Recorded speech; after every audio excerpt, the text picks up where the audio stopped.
Hey, thanks for joining us today. My name is Carl Azus. It is always good to have you watching. You know what's going down? Not gas prices. Even though they usually start to decrease this time of year, the average price for a gallon of gasoline in the United States hit $3.27 this week. That's its highest price in 7 years, and it's almost double what it was last spring when roads and runways were nearly empty because of the COVID pandemic. There are several components to the price of gasoline: the cost of getting it to gas stations, federal and state taxes, the costs of refining it, the profits gas companies make. They all factor in. But the biggest chunk of what we pay, accounting for 43% of the cost of gasoline, is the price of the crude oil gas is made from. And not coincidentally, crude is also at its highest price in 7 years at just over $80 per barrel. There are several reasons why this is happening and why the price of crude is expected to get even higher. One, demand. As the world economy has grown in the wake of the pandemic, so has the need for energy. And because natural gas prices have recently skyrocketed, especially in Europe, experts think power plants and factories will increasingly turn to crude oil because it's cheaper. Recent flooding in northern China is also an issue. It led to the closure of dozens of coal mines, and because coal is the main source of energy in China, its prices have hit record highs and influenced the price of crude oil to go higher. But a major influence on that price has always been OPEC, the Organization of Petroleum Exporting Countries. Algeria, Iran, Iraq, Saudi Arabia, Venezuela, these are some of OPEC's 13 member nations. And though the U.S. government has asked them to significantly increase their oil production, the group recently decided it would only do so gradually. So that's keeping oil prices higher. So what could all this mean besides higher gas and energy prices? Well, it could add to America's inflation problems, driving prices up for all sorts of goods. And if Americans are spending more on transportation, they'll have less to spend on goods anyway, and that could have a negative impact on the U.S. economy. 10-second trivia. In Greek mythology, who was the god of war? Mercury, Mars, Ares, or Poseidon? Ares was the Greek god of war and violence. Mars belonged to Roman mythology.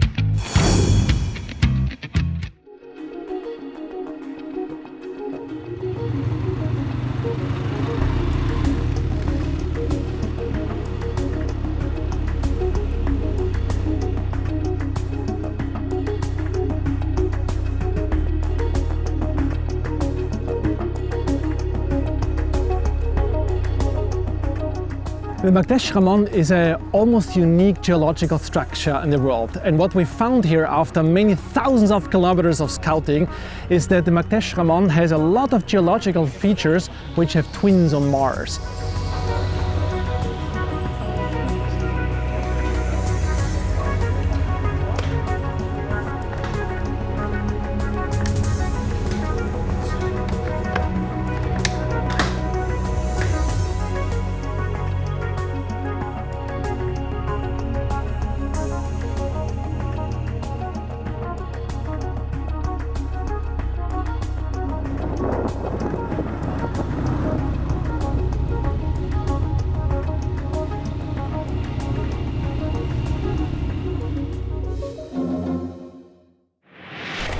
For the 125th time, the Boston Marathon was run this week.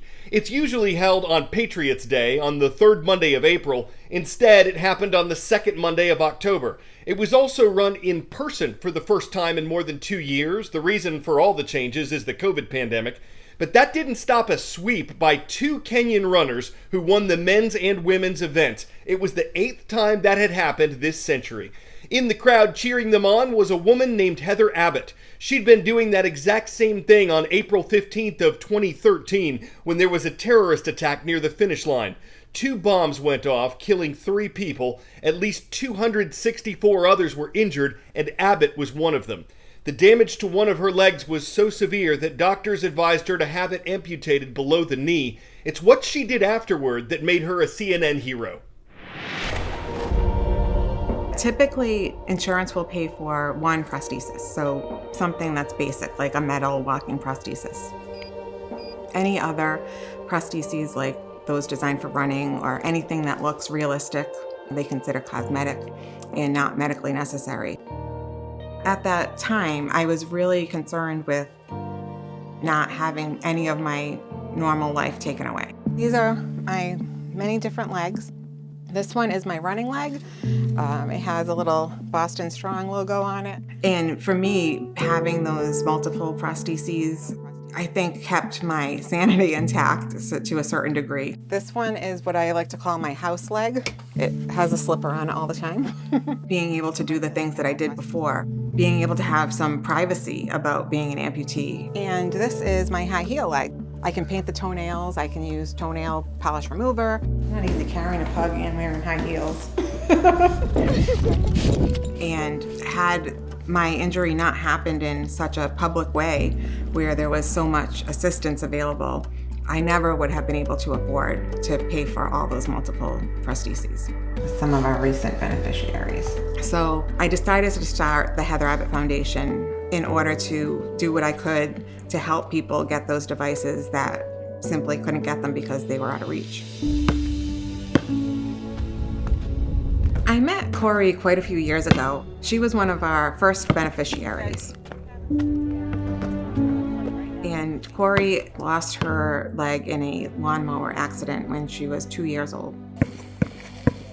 She was a very active little girl at the time who wanted a running leg. I have a good job with great insurance. I'm lucky, but it only covers the one leg a year. Because she's growing, we've already probably had 8 or 10 legs. You want to put it in or you want me to? I'll do it. The running leg would cost between $20,000 and $50,000. We would not be able to get a running leg without Heather's help. Okay. Some things I like to do are playing volleyball, basketball, riding my bike, really just like stuff that gets me moving. The walking leg only has the flex ankle. If I use the walking prosthetic, it's a lot harder to run because there's not as much spring as there is in the running leg. Before, I'd always be a little bit behind, but now I'm feeling like I'm catching up to everybody, so.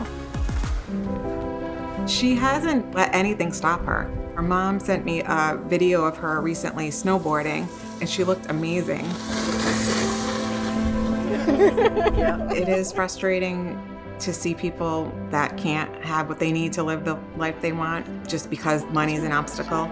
It seems like that shouldn't be a question. He is the crazy man. We've helped around 42 people, which doesn't sound like much, but because of the cost of these devices, it has been a big endeavor. We've been able to raise about $1.5 million over the last 6 years. Yeah! It has been life-changing for them, and a lot of them remind me of that. They keep in touch and tell me about what they're doing in their lives. This whole experience just showed me a whole different part of life that I otherwise wouldn't have known. And I do try to focus on all the positive things that have resulted from that terrible day.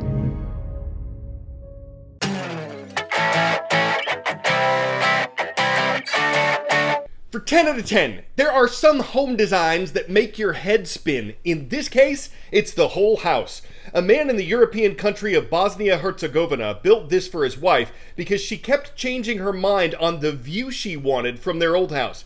This one gives her every view. The speed is adjustable. One rotation can be as slow as 24 hours or as fast as 22 seconds. The project took the builder 6 years to complete.